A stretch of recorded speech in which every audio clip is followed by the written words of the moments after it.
Welcome all of you. In the last class, we started discussing about nuclear overhauser effect. I said what is the NOE. It in short form, it is called NOE. First predicted by predicted by Overhauser. He said saturate electrons, conducting electrons, electron spin population, then the polarization of the nuclear spins get enhanced 1000-fold. That was a marvelous phenomenon. That means the Boltzmann population of electron spins get transferred to that of the nuclear spins. As a consequence, nuclear spins and intensity, the sensitivity of detection goes up by 1000-fold by transferring the polarization. This was called dynamic polarization. Dynamically, you saturate the electron spin, transfer the polarization to nuclear spins. Later on, it was shown by various other stalwarts of NMR. It is not only restricted to electrons polarization transferring to nuclear spin by saturating electrons. It can be between two nuclear spins. Saturate one of the nuclear spin and you see the change in the intensity of the other. It is also possible in the between two nuclear spins. So, that was experimentally demonstrated. But what are the salient points of this NOE? It does not require a covalent bond. Basic requirement is that two nuclear spins have to be close in space. There is a spatial proximity, that is the important condition, and that intensity or change the intensity of one of the signal when it is irradiated, change in the other spin which is in close proximity with this can be positive or negative. It is called positive NOE or negative NOE. This phenomenon should, if it has to happen, the spatial proximity is important condition because it depends upon 1 over r power 6. R is the distance between two nuclear spins. It falls off drastically as r increases. So, spatial proximity plays a dominant role. It is very, very important that we have to discuss. Another thing is the spins need not be J coupled. It can be, it is a through space interaction, and dominant interaction is a dipolar interaction. That is what we said, dominant interaction. And NOE enhancement factor, what I mean is the change in the intensity of the signal, either increase or decrease, depends upon several factors. One is the relaxation pathway, that is the pathways are available for the spins to relax. That is what we said here, pathways available for relaxation. And then it depends upon the Larmor frequency, that is the frequency at which you are doing the experiment, or in other words magnetic field strength. It depends upon the mobility of the molecule tau c, how big or how small the molecule is, and most important depends upon 1 over r power 6, that is distance between two spins which are close in space. Okay. This also we understood. Now, the most dominant interaction is dipolar. What is the dipolar interaction? I think when we introduce internal interaction parameters, I mentioned it for the benefit of everybody. Slightly I will tell this here. Look at this one. This is the internuclear vector I and S. This is the magnetic field direction. Now, we have two spins and the dipolar interaction has a orientation dependence. Orientation, that is the angle in which internuclear vector makes with respect to the magnetic field, that is very important. It depends on that. So, dipolar coupling depends upon orientation. It is orientation dependent parameter. Then you may ask me a question, why right now we took the example of two spins. I took the internuclear vector, only one of them. Fine. What happens if there are n number of spins? How do we understand then? When there are multiple spins, there will be pairwise interaction among the spins. What I mean is, let us say I have 1, 2, 3, 4, 5, several spins are there. This can interact with this can interact with this, it can interact with everything, and this can interact with this. All possible interactions you can think of. This is called pairwise interaction. When there are multiple spins, there will be pairwise interaction among all the spins depending upon their spatial proximity. And if they are far away, the interaction strength is less and you may not be able to see also. And generally in the isotropic solution you will not see that. Only in the isotropic medium, anisotropic medium you will see. In the isotropic medium what happens? There is a rapid tumbling motion of the molecule due to thermal agitation. Even at room temperature molecules will be undergoing motion. Due to rapid tumbling motion what happens? This parameter gets completely averaged out. Why? I told you it is a orientation dependent phenomenon. If I have an internuclear vector in this direction, let us say, at any given instant of time you can see another vector in the opposite direction. Take the vector addition of these two, it will become 0. Like that, when there is isotropic motion going on, every possible orientations are there. You take the ensemble average of these things. Then you find when you take the ensemble average, this interaction totally becomes 0. So in the solution state, this dipolar coupling is not going to be seen at all. Okay, that is a important point. You see, we see this only in the oriented state or partially aligned state, or in the solids we see this type of interaction. This dipolar interaction is not going to be seen in solution state. Okay. Now before going further, of course we discussed this in the very first class. Let me tell you what is allowed and forbidden transitions in NMR. Allowed transitions we already discussed. You know that this selection rule says the change in the magnetic quantum number between two spin off states, when I was looking at two spin states, should be either +1 or -1. I took two spin off state, in which case when I took the spin off state I said there are two states, beta and alpha, minus of and plus of. Here the transition from here to here is allowed, or here to here is also allowed, because the change between the minus of to plus of is minus of, plus of to minus of is +1. -1 and +1 both are allowed. These are allowed transition. So what are the, how many allowed transitions are there if I take two non-interacting spins? We discussed this when we analyze the AX spin system. There are two possible orientations, alpha beta, beta alpha alpha here. I am sorry, beta beta alpha alpha. Both beta beta are minus of. This magnetic quantum number of this state is -1. This minus of plus of alpha beta, this is 0. This is plus of minus of, this is 0, and this is plus of, this is 1. Now transition, which are the allowed transition is, as we know by the selection rule, the transition allowed transitions are change in the magnetic quantum number should be either +1 or -1. Okay, this is what it is. Now which are the allowed transition? You can see that this is allowed. This is the A spin transition. We knew that when we analyze the AX spin system, and this is A transition. This is also allowed. This is A transition again. A spin is undergoing transition from alpha to beta and beta to alpha, and this is allowed because A spin, X spin is going from alpha to beta and also coming from beta to alpha, and this is alpha going to beta, beta coming to alpha again, X spin, this is also allowed. These are what is that you are observing here. In all this transition, the change in the magnetic quantum number either +1 or -1. They are all allowed transitions in NMR. We took the example of two spins. We also analyzed for three spins in the AMS case when we analyzed the Popper notation and quantum mechanical analysis of three spin systems when we did. We analyzed, understood this allowed transition. You can work out for weakly coupled spin system n number of things is allowed. But now we can see that.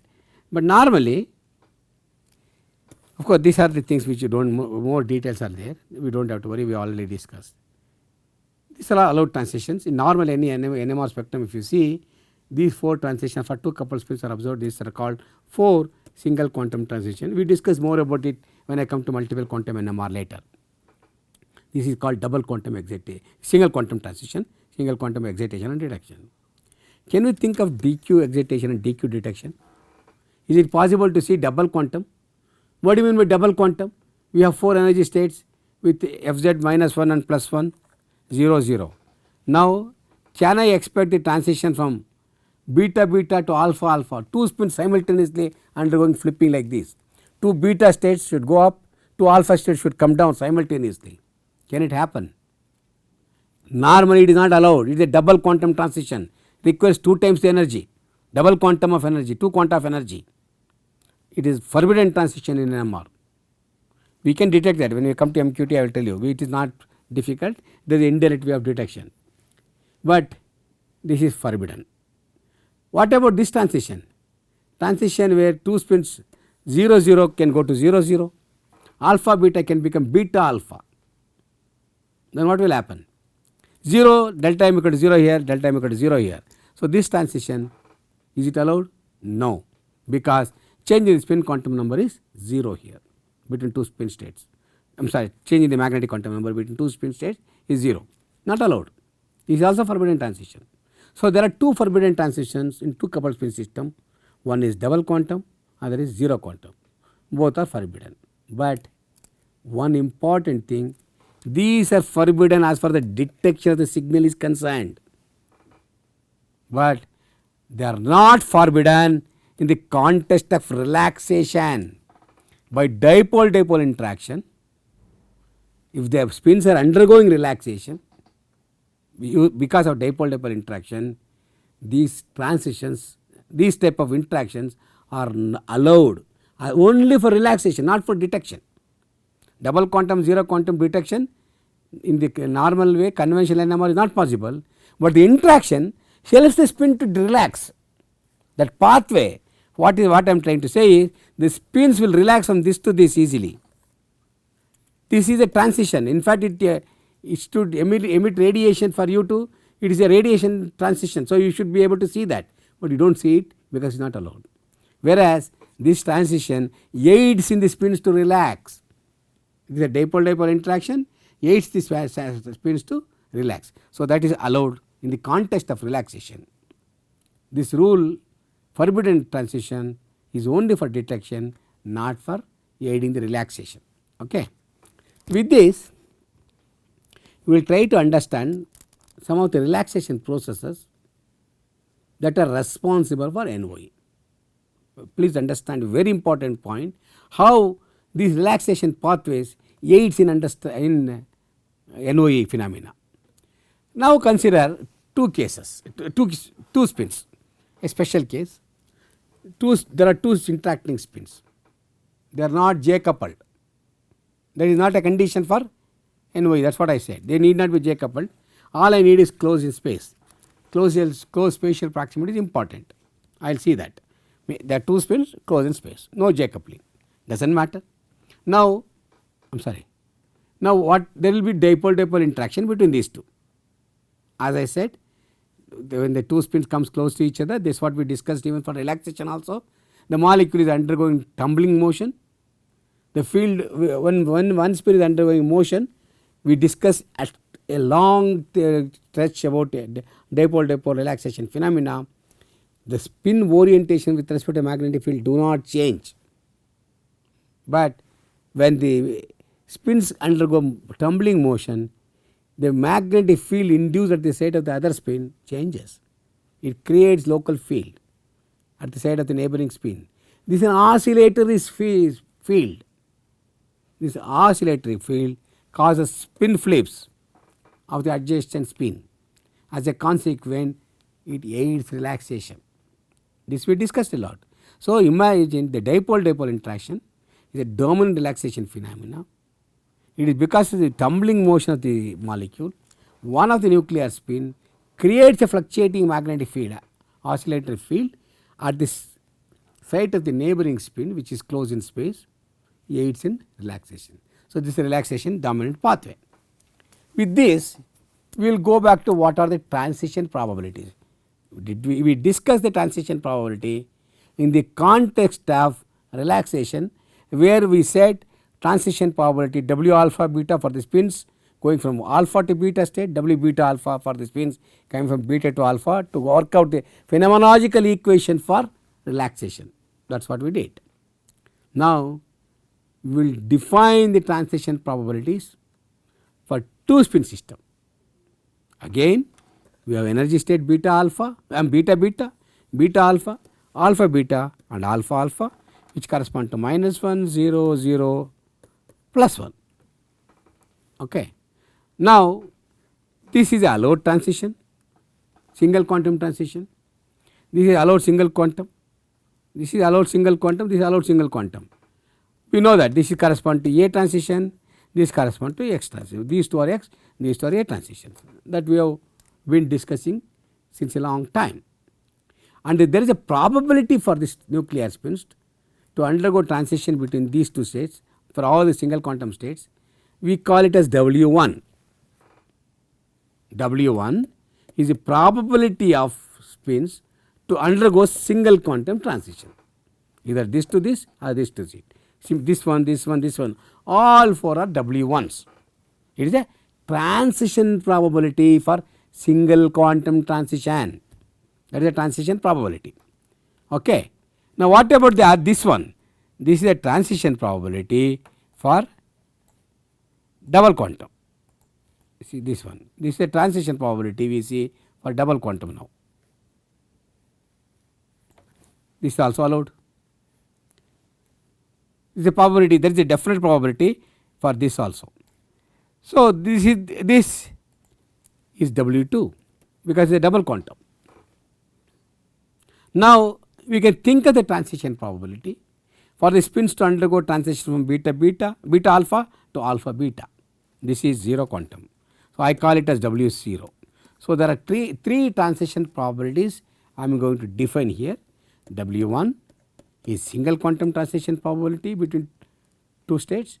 W0 is a 0 quantum transition probability between alpha beta and beta alpha state, and W2 is a double quantum transition from beta alpha to beta alpha beta to alpha alpha.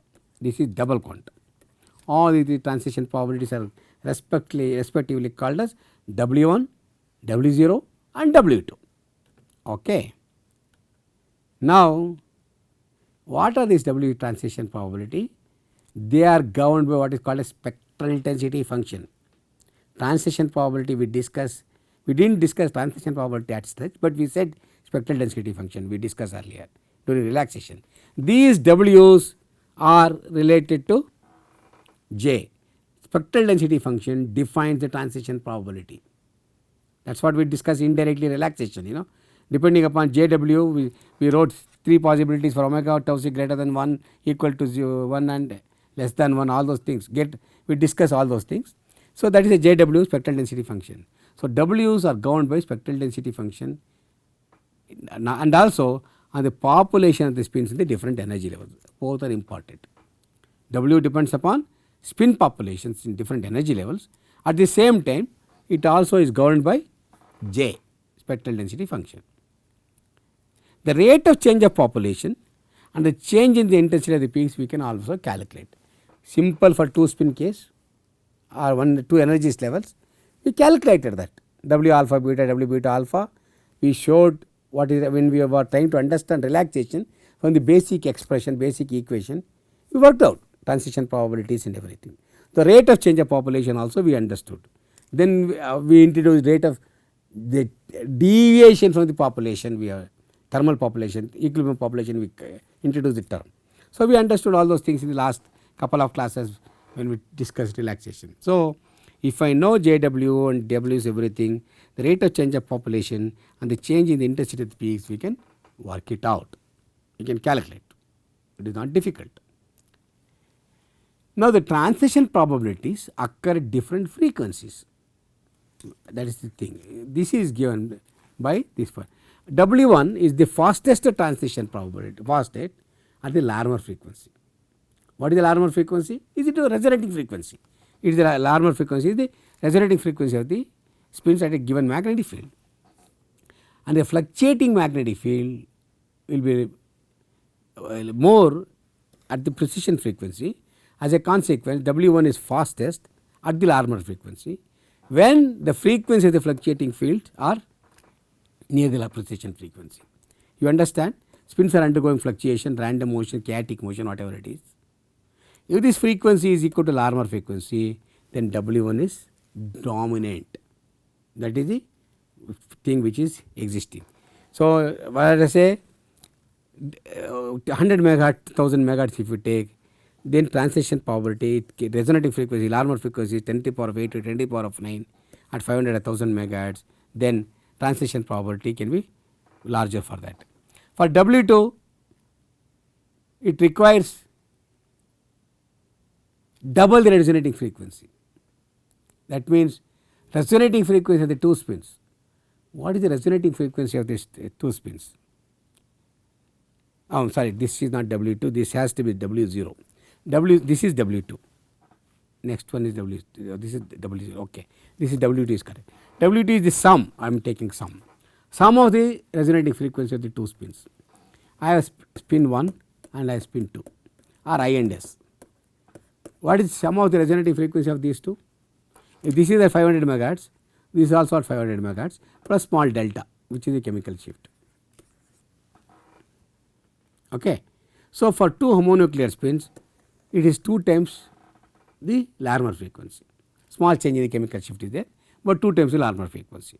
I have a 500 megahertz spectrometer, so W2 correspond to 1000 megahertz. I am taking the sum, not the difference. So, that is why it is W2. Okay. If I go to W0, it is a difference in the Larmor frequency. What is the difference in the Larmor frequency between 2 homonuclear spins? It is close to 0, because only small change in the chemical shift, which is of the order of kilohertz. Okay, it is few kilohertz only, that is W0. For homonuclear spins, let us at 500 megahertz, it is only few ppm. 2 spins separated by 3 or 4 ppm, let us say at 500 megahertz, 4 ppm is 2000 hertz. That is the, if that is the Larmor frequency present, then this is dominant. At 500 megahertz, if 1000 is the Larmor fluctuating frequency, then W2 is dominant.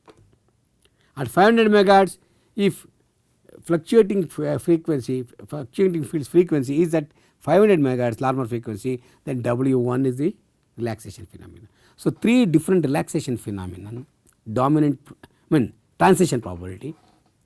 The dominant transition probability for W1 when spectral density function or the fluctuating field is at the Larmor frequency. If it is the fluctuating field is at twice the Larmor frequency, W2 is the transition probability, that is dominant. W0 is for the difference in the Larmor frequency, which is of the order of difference in chemical shifts, is of the order of few kilohertz. Okay. With this idea, let us now try to understand relaxation pathways. How NOE builds up, because I said it depends upon the relaxation pathway. NOE depends strongly on the relaxation pathway. Let us see what is the relaxation pathway which is responsible for enhancing the signal intensity. Now, let us take 2 uncoupled nuclear spins A and X. 2 uncoupled, no coupling at all. It need not be coupled, I said.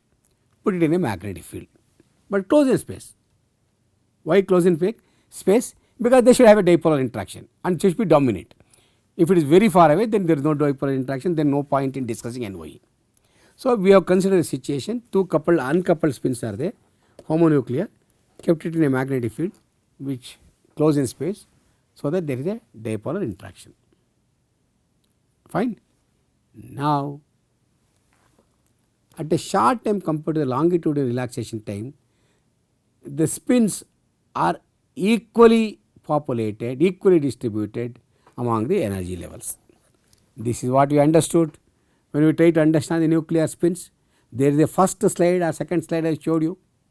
Take a sample which is outside somewhere, the spins are randomly distributed, there is no preferential orientation, there is all possible orientations are there.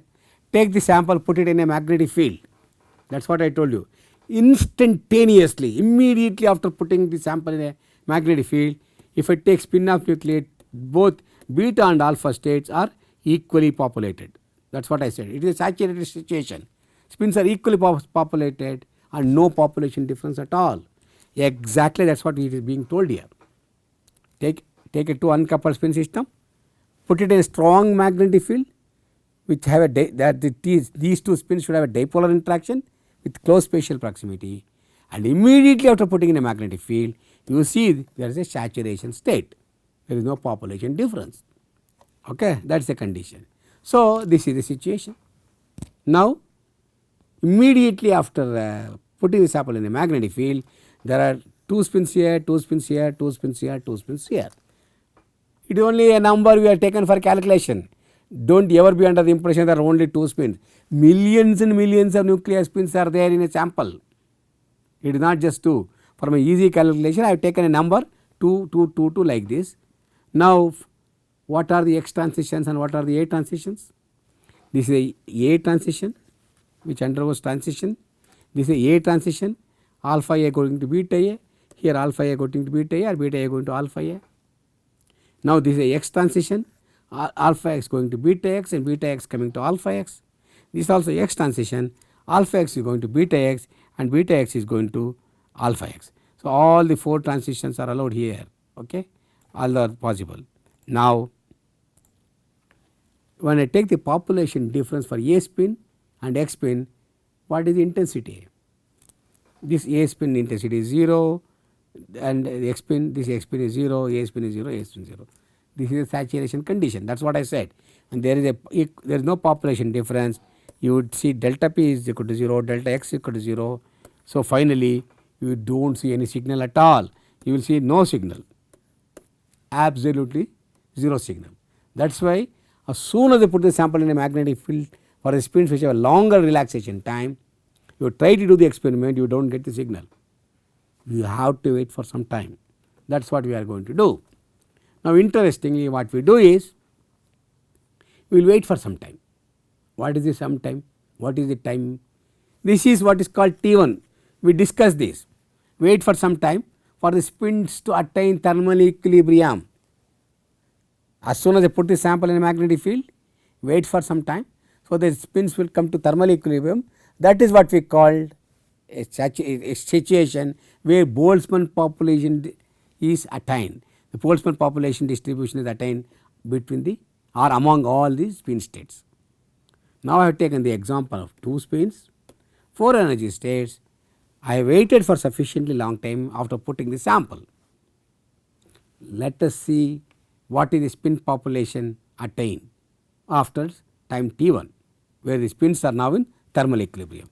So I have put 4 spins here, 2 here and 2 here and no spins here. Never be under the impression there are 0 spins, millions of spins are there. For my calculation again, the 2, 2, 2, 2 which was there, it has got redistributed itself after attaining thermal equilibrium. Okay. Now let us calculate the population difference. What is the population difference for A transition?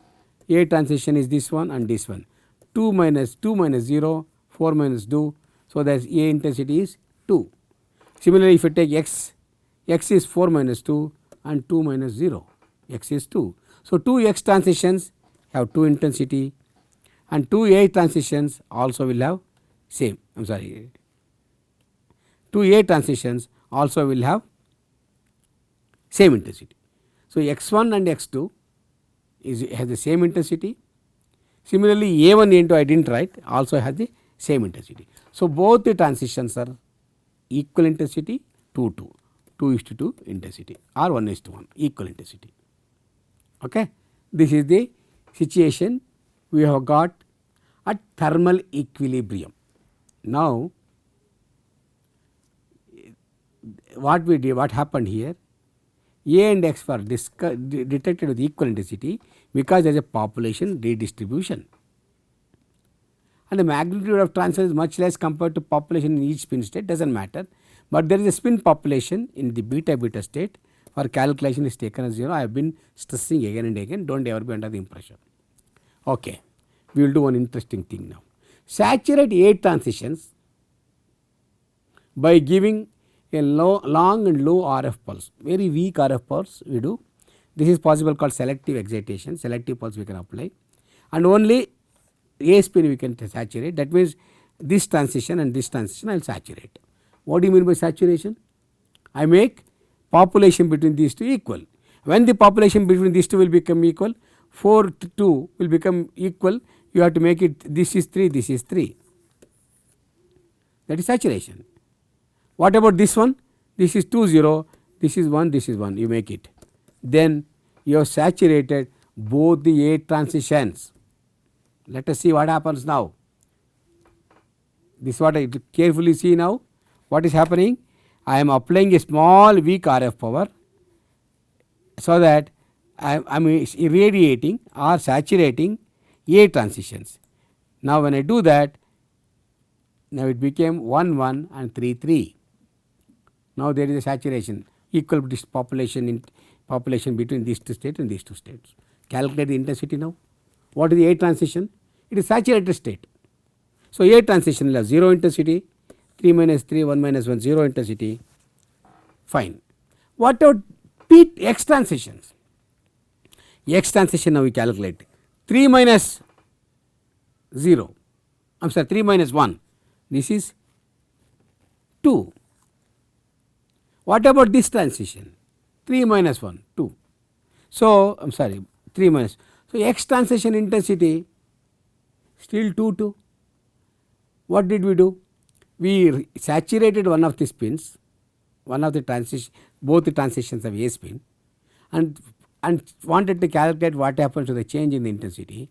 But we see intensity of the X transition remains unaltered, whereas A transition became 0 because we saturated that. So what do you understand from this? Saturation does not cause any change in the intensity, and it does not give over-Raster effect.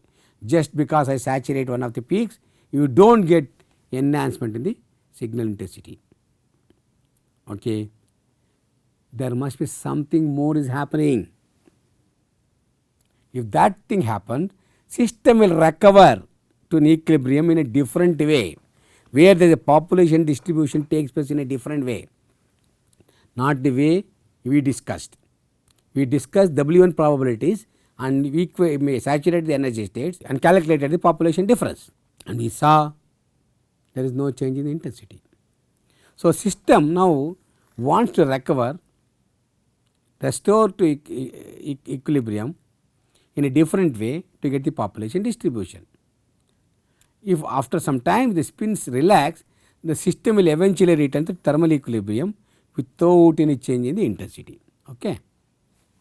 Now this what happens? You distributed the populations 3 3 3 3. Now you waited for some time, it comes back. That is all. You saturated, see, made them equal, waited for some time, then spins, relax back and comes here. So now we have started from this state and we came back to the same state. That means there is no change in the intensity of the peak after saturation. If you irradiate these particular transitions, saturate them, spins get redistributed, calculate the intensity, there is no change in the intensity, wait for some time, spin come to thermal equilibrium. So you have not gained NOE. But what we said, if I irradiate a particular frequency, there must be change in the intensity for NOE, either increase or decrease, but nothing is happening now. So what do we understand? So saturation alone does not help, and single quantum transitions what we saw here, W1 probabilities, that alone will not help in NOE. So there is something more is going to happen. The relaxation pathways are important now. That has to be different. We understand that what is a relaxation pathway now. So now since the time is up, we will take up this relaxation pathway, how the spins attain, redistribute themselves and give rise to change in the intensity of the signal. So that we will take up in the next class. But right now today we understood what is NOE and then concept of NOE, what are the important salient features of NOE, and NOE for NOE spins need not be J coupled. The NOE for NOE what is required is spatial proximity of the two nuclear spins. It is 1 over r power 6 dependence. And what we did is, in the example we took two spins which are close in space, not J coupled, put it in the magnetic field, and we for the purpose of calculation thermal equilibrium population of different spins in the different energy states we took and calculated the population difference and the energy intensity of the peaks. We found both are equal intensities for both A transition and X transitions. That is fine. But what we did is we irradiated one of the A transitions selectively, saturated that, and again redistributed the spin populations and calculated the population difference. Now we saw intensity of the X spin or the spin which is closed in space, which is not irradiated, did not change. Only irradiated spin which is saturated became 0 in intensity. So, saturation alone did not help in gaining the intensity or losing the intensity. After some time, wait for some time, we know that spins will attain thermal equilibrium. They come back to where we were. The populations were 4, 2, 2, 2, 0.